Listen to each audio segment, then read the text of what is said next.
जय हिंद साथियों। स्वागत है आप सभी का मैथ के इस तीसरे लेक्चर में। देखिए, ये हमारा तीसरा लेक्चर है। इसके पहले हमने 2 लेक्चर कंप्लीट कर लिया है। उम्मीद है आपने वो दोनों लेक्चर देख लिया होगा, इसके बाद इसको देख रहे हैं। अगर आपने नहीं देखा है तो इसके बाद उन दोनों को जरूर देखिएगा। चलिए स्टार्ट करते हैं। आज का हमारा पहला सवाल है एवरेज से संबंधित सवाल है। 15 परिणामों का औसत 52 है। यदि पहले 8 परिणामों का औसत 56 है और अंतिम 8 परिणामों का औसत 55 है तो 8वें परिणाम का मान क्या है। देखिए, हमारा सवाल है ये। 15 परिणाम है, मतलब कोई 15 चीज़ है जिनका औसत कितना है, 52। देखिए, अगर एवरेज 52 है, इसका मतलब इन 15 का योग, देखिए टोटल कितना है, ये टोटल है 15। इन 15 का योग कितना होगा, 52 गुणे 15, ये होगा। इन 15 का योग होगा 15 गुणे 52। प्रश्न कह रहा है यदि पहले 8 परिणाम, मान लीजिए पहले 8 हैं, 8 परिणामों का औसत 56 है, इनका औसत 56 है। औसत इनका कितना है, 56। और अगले 8 परिणामों का औसत 55 है। ये सवाल कह रहा है। देखिए, 8 और 8 16, इसका मतलब ये जो 8वीं संख्या है ये 2 बार काउंट हो गई है। जो 8वीं संख्या है वो 2 बार काउंट हो गई है। और हमें 8वें का मान याद करना है। 8वें परिणाम का मान याद करना है।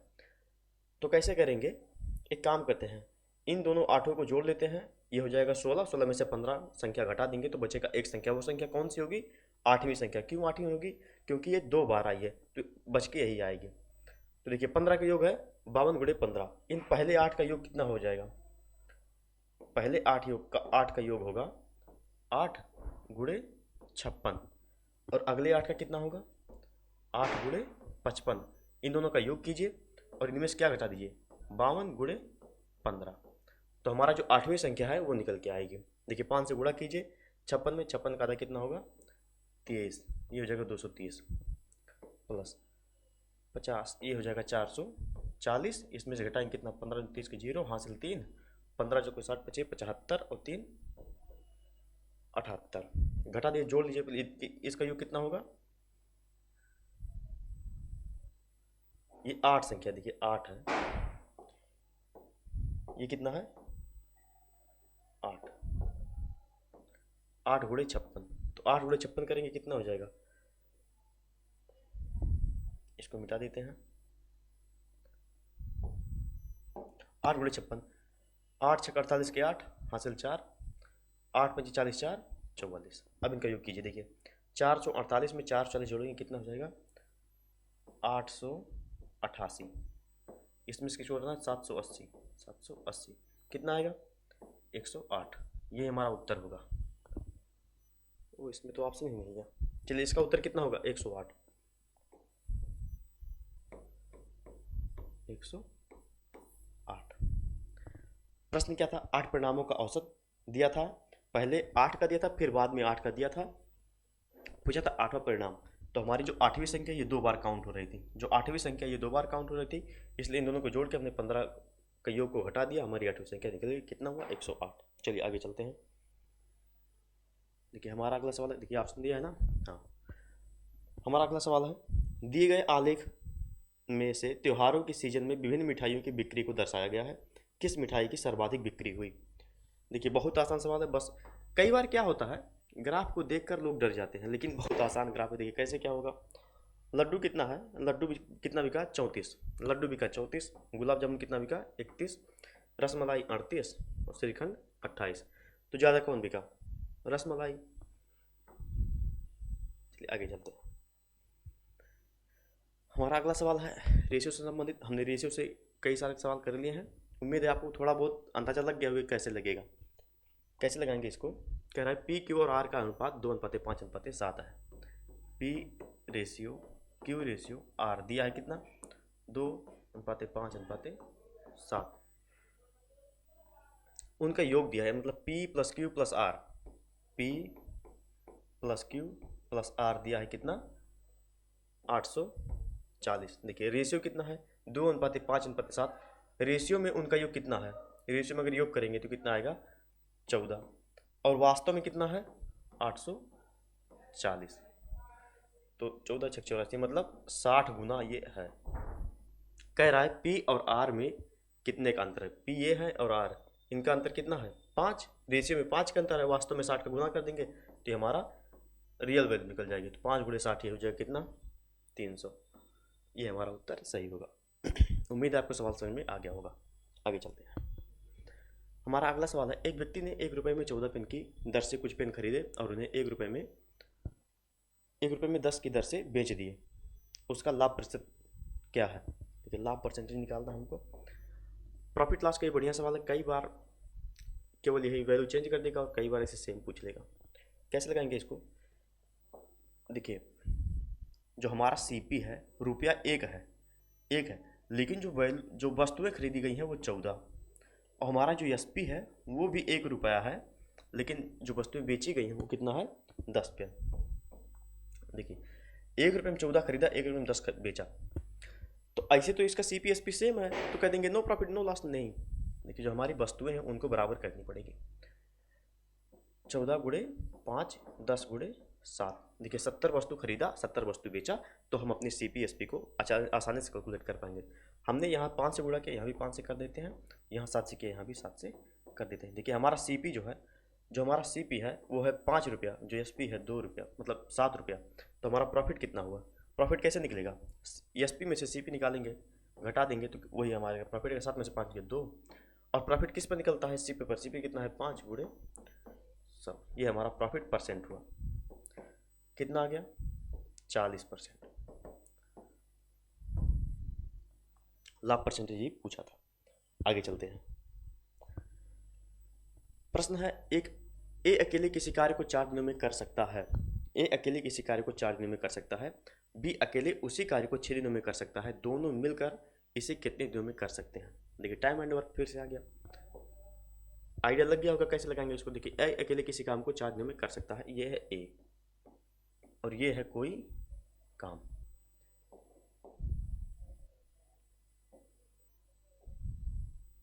ये है कोई काम, ए कितने दिनों में कर रहा है 4 दिनों में, 4 दिन में, 4D लिखे हैं मतलब दिन में। बी अकेले उसी काम को कितने दिनों में कर सकता है 6 दिनों में, 6D मतलब 6 दिनों में कर सकता है, दोनों मिलकर इसे कितने दिनों में कर सकते हैं। देखिए आसान है, पहले तो हमें एक काम मान लेते हैं, कितना काम मानेंगे, इन दोनों का लासा निकाल ले या इन दोनों का गुणनफल कुछ भी कर ले, कहिए तो 12 लिख दे, कहिए 14, चलिए 12 लिख देते हैं। मान लीजिए 12 काम है। देखिए ए करता है एक दिन में 4 दिन में इस काम को ख़त्म करता है, ए 4 दिन में इस काम को ख़त्म करता है, इसका मतलब एक दिन में उसने 3 काम किया, एक दिन में अगर 3 काम किया तो 4 दिन में ख़त्म हो गया, मतलब 4 × 12, 3 करके किया तो 4 दिन में ख़त्म हो गया।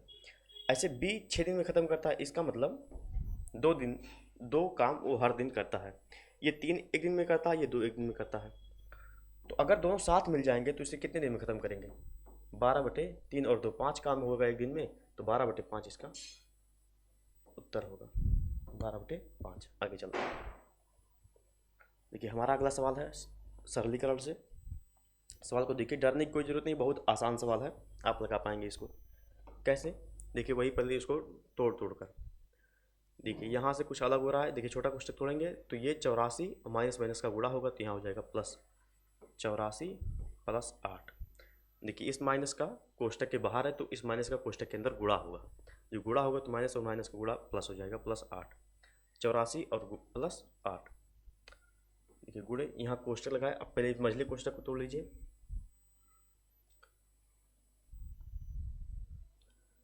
कैसे है 56, देखिए 11 में से 3 गए 8, 8 और 16 में से 8 गए 8, गुणे 8, ये हो गया प्लस।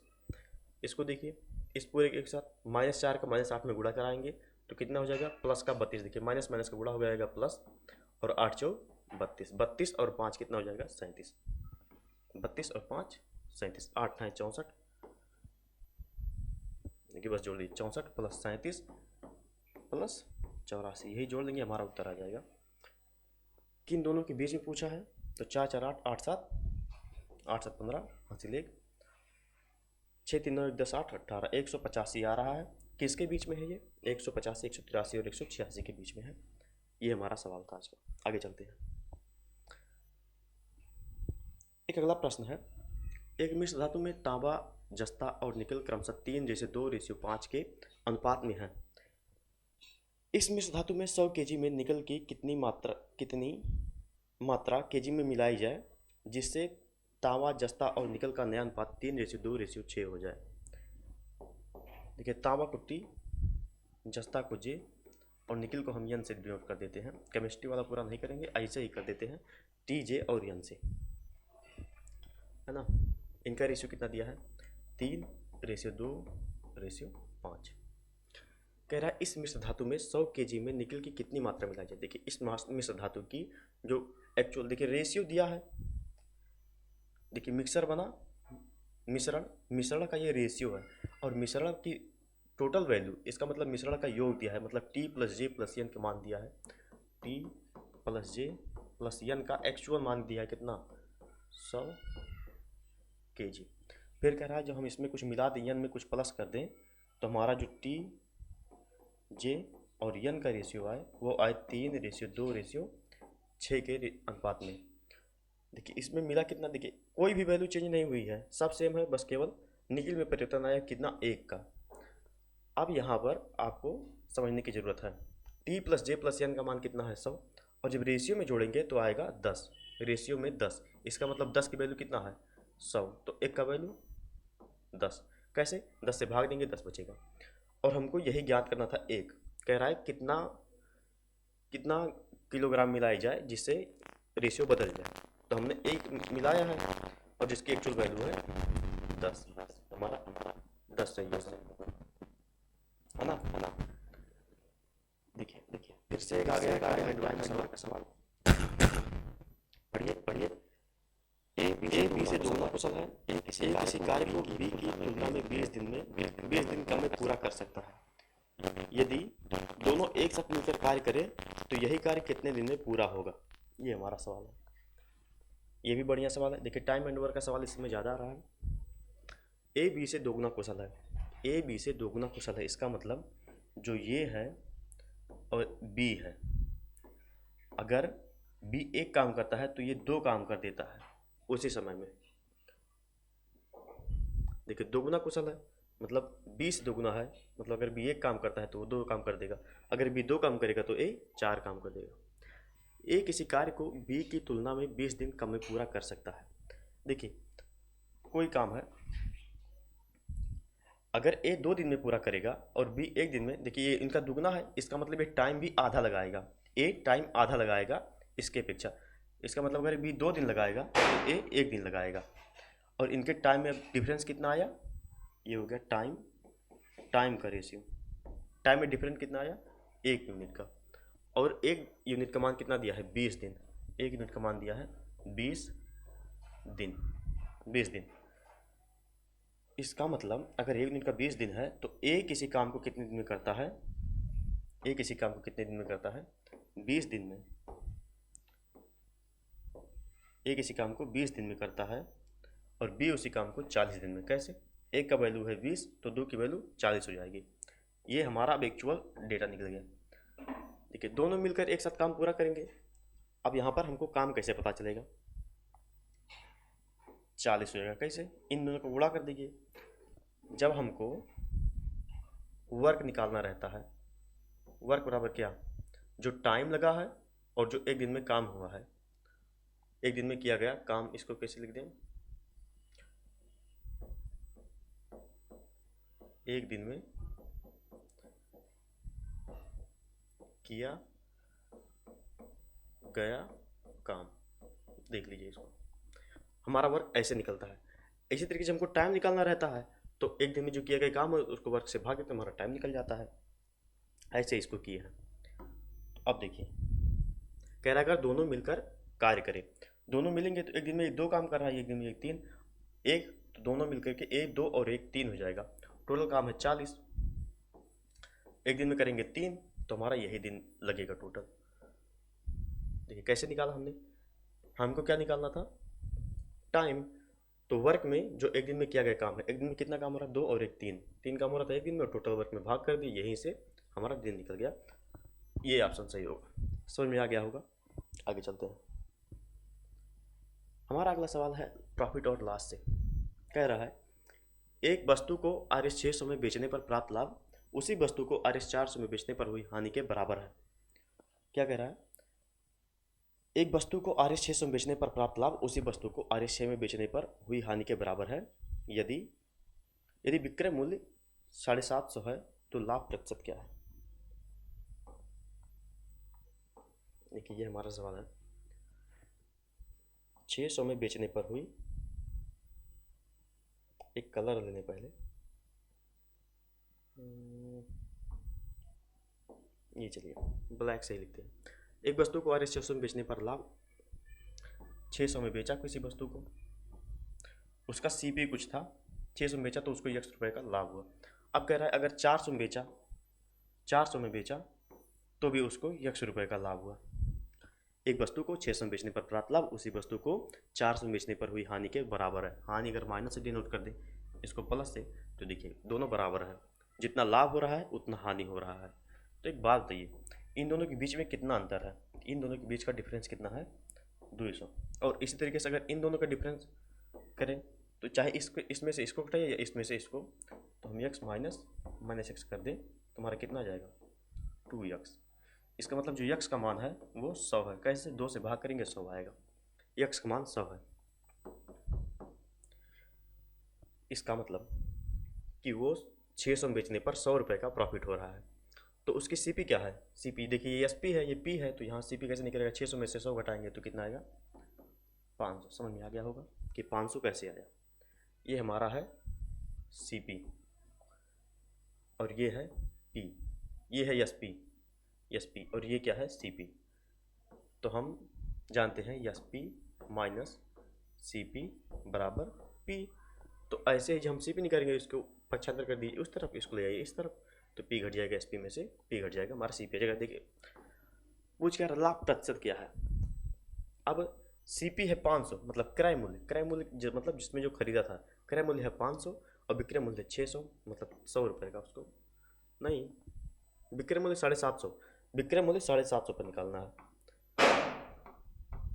तो देखिए 750 है, SP अगर 750 है और CP कितना है 500, तो प्रॉफिट कितना आया 250, किस पर, 500 पर, बटे गुणे 100।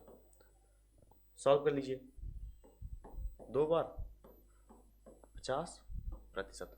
आगे चलते हैं। उम्मीद है आपको सवाल समझ में आ गया होगा। चलिए हमारा अगला सवाल है, यदि मोहन अपनी समान चाल की 60% से यात्रा करता है, समान चाल की 60% से यात्रा करता है तो वह 10 मिनट देरी से पहुंचेगा, उसके द्वारा लिया गया समय क्या है। देखिए सवाल क्या है, मोहन अपनी सामान्य चाल की 60% से यात्रा करता है। देखिए सामान्य चाल अगर उसकी पहले 100 की स्पीड से चलता था तो अब वो कितने स्पीड से चल रहा है, 60 की स्पीड से। या फिर दूसरा तरीका देखिए, 60% का मतलब क्या होता है, 60% मतलब 60/100, सॉल्व करेंगे आएगा 3/5। कैसे, 20 3 20 जी, 3/5 आएगा। अगर वो 60% की चाल से यात्रा कर रहा है तो ये उसका अब का है और ये पहले का है। पहले 5 की स्पीड से चलता था, अब 3 की स्पीड से। देखिए थोड़ी सी बेसिक नॉलेज आपको होनी चाहिए कि अगर कोई स्लो चलेगा तो टाइम ज़्यादा लगेगा, और कोई कम चलेगा तो उसको टाइम, स्लो चलेगा तो टाइम ज़्यादा लगेगा, अगर कोई जल्दी तेज़ी से चलेगा तो उसको समय कम लगेगा। अगर वो 3 की स्पीड से जाता है, देखिए हम मान लेते कोई दूरी है 15 किलोमीटर, क्यों माना हमने, जिससे इन दोनों से कट जाए। 15 किलोमीटर कोई दूरी है, 15 किलोमीटर की दूरी अगर 3 से तय करेगा तो उसको लगेगा 5 घंटा, और 5 से तय करेगा उसको लगेगा 3 घंटा। यह है टाइम का रेशियो, यह है स्पीड का रेशियो। तो अब जो आएगा वो आएगा चाल, स्पीड, समय और टाइम, डिस्टेंस हमने मान लिया 15 किलोमीटर। हमको निकालना क्या है, अब यहाँ पर देखिए तो वह 10 मिनट देरी से पहुँचता है। देखिए पहले 3 यूनिट में ख़त्म करता था, पहले 3 यूनिट में ख़त्म करता था, अब 5 यूनिट में ख़त्म कर रहा है। इसका मतलब उसको 2 यूनिट की देरी हो रही है, 2 यूनिट की देरी हो रही है, और वास्तव में उसकी देरी हो रही है 10 मिनट।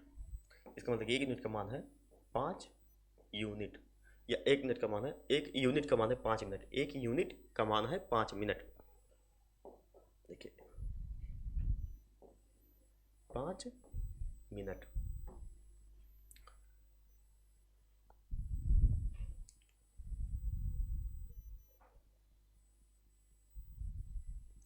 पूछा क्या है, उसके द्वारा लिया गया सामान्य समय क्या है।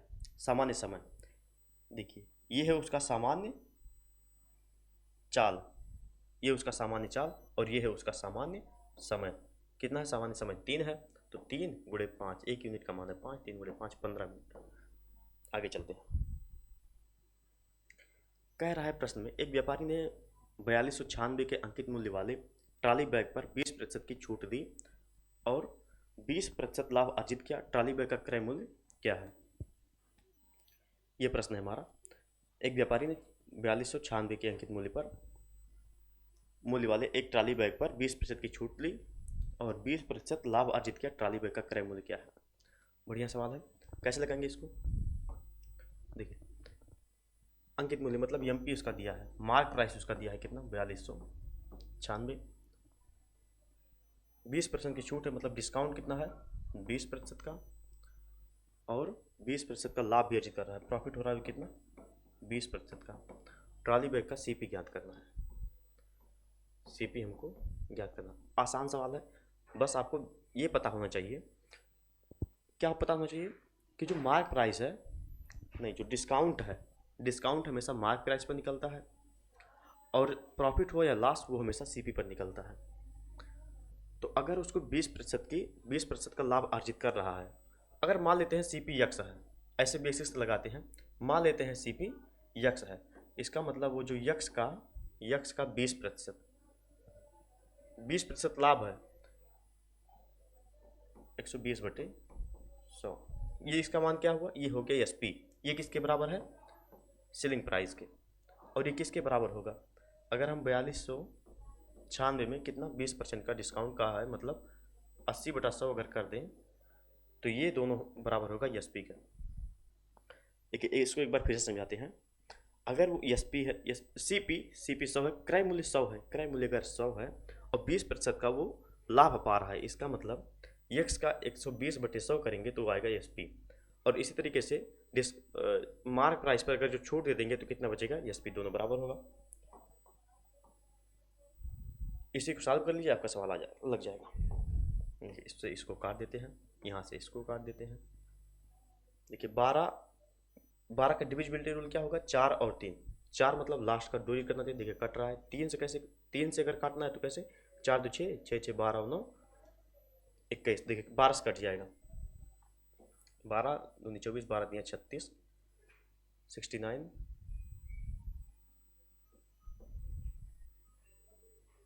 एक बार फिर से करते हैं,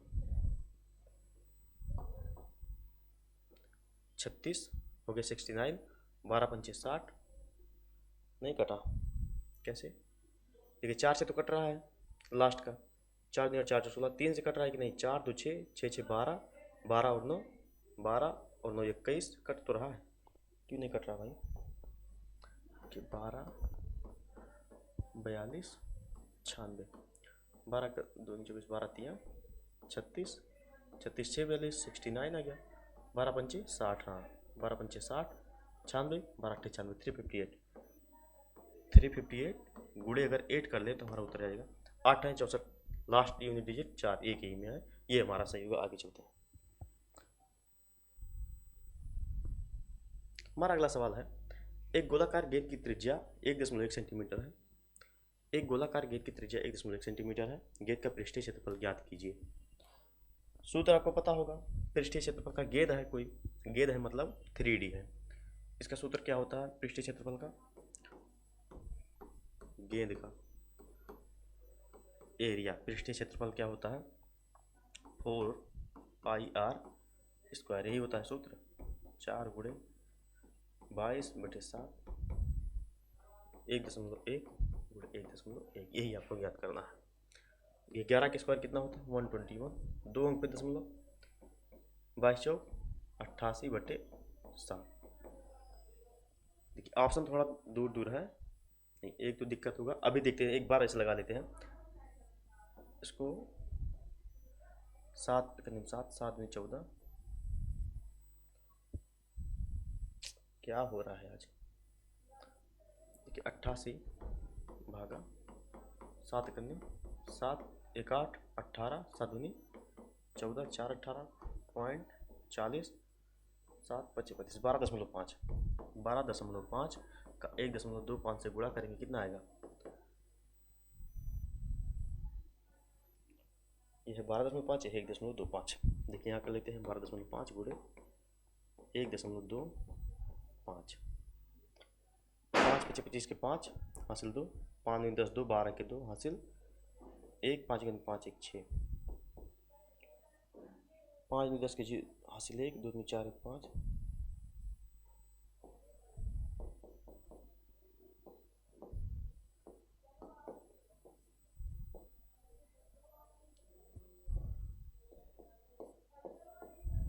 इसका मतलब ये क्रॉस किसके बाद सही, इसमें सही कौन सा होगा, ऑप्शन सी। गुणा करेंगे तो ऑप्शन सही सही होगा। आगे चलते हैं। हमारा अगला सवाल है, वह सबसे छोटी पूर्ण वर्ग संख्या कौन सी है जो 8 और 12 दोनों से भाज्य है।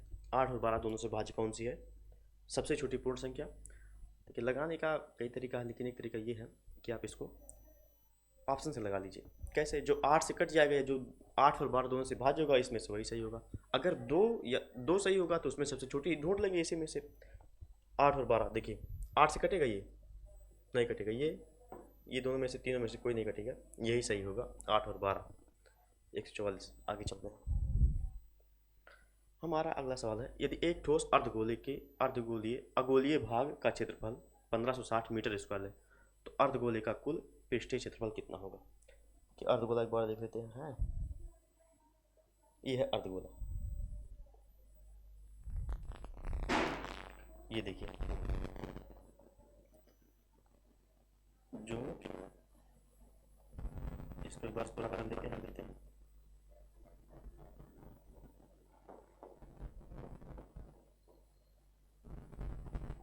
ये है हमारा अर्धगोला, ऊपर वाला हिस्सा कटा हुआ है तो हमारा हो गया अर्धगोला।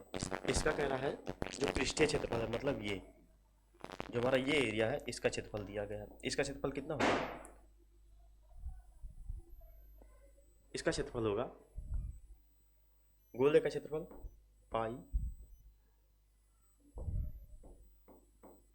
पाई आर स्क्वायर। इसकी वैल्यू कितनी दी गई है, अगोलीय भाग का क्षेत्रफल कितना है 1560। कैलकुलेशन कीजिए, आर स्क्वायर बराबर, ऐसे रहने दीजिए इसको, एक काम करते हैं, निकाला पूछा क्या है इसमें से, कह रहा है इसका तो कुल पृष्ठीय क्षेत्रफल मतलब 4 पाई आर स्क्वायर पूछा। कुल पृष्ठीय क्षेत्रफल 4 पाई आर स्क्वायर, इसी में 4 से गुणा कर दीजिए, 1560 गुणे 4, 6 चौक 24, लास्ट में 4 आना चाहिए, 2 जगह है, 15 चौक के 60, ये सही होगा। 15 चौक के 60 मतलब इसमें से कोई आएगा, 60 से आएगा, है ना। आगे चलते हैं। राहुल और रमन ने क्रमशः 16,000 और 12,000 का निवेश करके एक व्यवसाय शुरू किया। 4 महीने बाद राहुल ने व्यवसाय छोड़ दिया और मोहन 2,000 का निवेश किया और व्यवसाय में शामिल हो गया। वर्ष के अंत में 4600 का लाभ हुआ। लाभ में मोहन का हिस्सा कितना होगा। हमें लग रहा है ये इस तरीके का पहला सवाल है। कैसे लगाएंगे, देखिए राहुल और रमन ने कोई एक व्यवसाय शुरू किया। राहुल ने कितना लगाया 16,000 रुपया, राहुल ने लगाया 16,000, ये है राहुल, आर से लिख देते हैं, और रमन देखिए R H Rahul, R M Raman 12,000। 4 महीने बाद राहुल ने व्यवसाय छोड़ दिया। देखिए 4 महीना बीत गया, 4 महीने दोनों लगाया, 4 महीने रहा और ये निकल गया। और मोहन, एक कोई मोहन है, यम से नोट कर देते हैं, मोहन ने 20,000 का निवेश किया और अंत तक रहा। ये मतलब 8 महीने रहा, ये 4 महीने रहा और ये पूरा साल रहा। देखिए ये एग्जिट नहीं हुआ, ये पूरा साल रहा। तो लाभ में देखिए लाभ कितना हुआ 46,000। पहले निकाल देते हैं इनका। देखिए जो जितना पैसा निवेश करेगा निवेश करने का मतलब जो जितना काम करेगा उतना ही उसको प्रॉफिट मिलेगा। इसका काम ज़्यादा है, इसका निकाल लेते हैं एक बार। रेशियो ले लीजिए या तो भी हमारा सवाल लग जाएगा। जिस रेशियो में इन्होंने पैसा लगाया है उसी रेशियो में इनको प्रॉफिट मिलेगा। जिस रेशियो में इसने पैसा लगाया है उसी रेशियो में इनको प्रॉफिट मिलेगा। रेशियो निकाल दीजिए। 4 3 12, 4 4 2 8, 4 से काटेंगे 4 चौक 16, 4 3 12 और ये पूरा कट जाएगा। मतलब 4 3 12 रेशियो 3 रेशियो 1। इसी के अनुपात में इनका प्रॉफिट बटेगा। टोटल प्रॉफिट कितना है? 4600। 12 3 15, 12 3 15 और 1 16।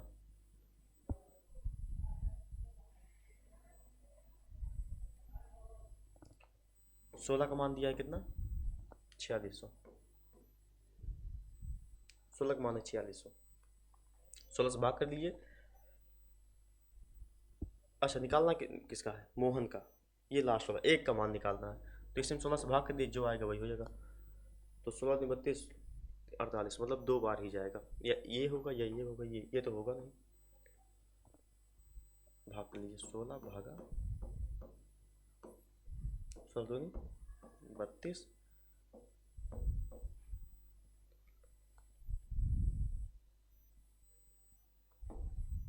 128।